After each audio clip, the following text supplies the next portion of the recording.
जेव्हा एखाद्या माणसाला सोरायसिस होतो, तेव्हा तो एकटा येत नाही. म्हणजे त्याला फक्त सोरायसिस झालाय आणि बाकी काहीही आजार नाहीये, असं फारसं नसतं.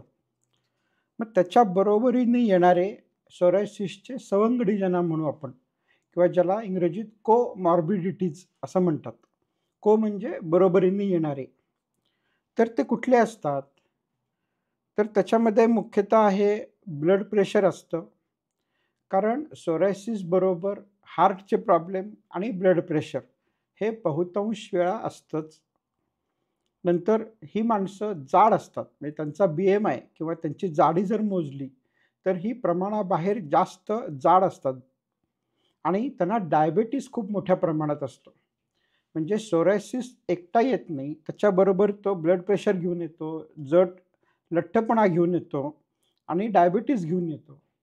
आणि ज्याप्रमाणे सोरायसिस हा एक प्रकारचा ऑटो इम्यून डिसीज आहे. त्याचप्रमाणे बाकीचे पण ऑटो इम्यून डिसीज त्याच्या बरोबरीने येत असतात. तर त्याच्यामध्ये मुख्यतः हे असतं ते व्हिटिलिगो किंवा ज्याला आपण अंगावरती कोड आले असं म्हणतो. म्हणजे सोरायसिस आणि कोड येणं हे दोन्ही एकत्र बऱ्याच वेळा असतं.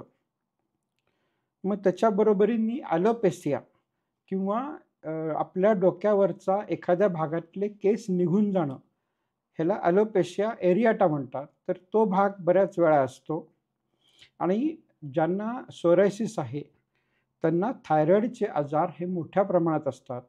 मग त्याच्यामध्ये थायरॉईड जास्त सिक्रीट होणे किंवा कमी सिक्रीट होणे, हे दोन्ही प्रॉब्लेम्स असतात.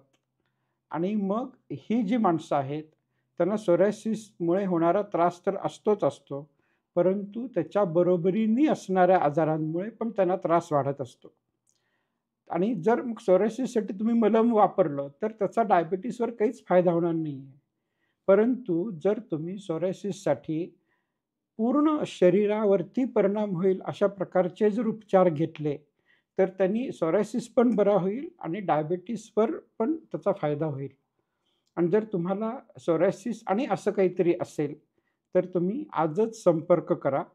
कारण आपल्या थेरपीमध्ये आपण सगळ्या पूर्ण शरीरावरती त्याचा परिणाम होईल, अशा प्रकारची ही ट्रीटमेंट देत असतो.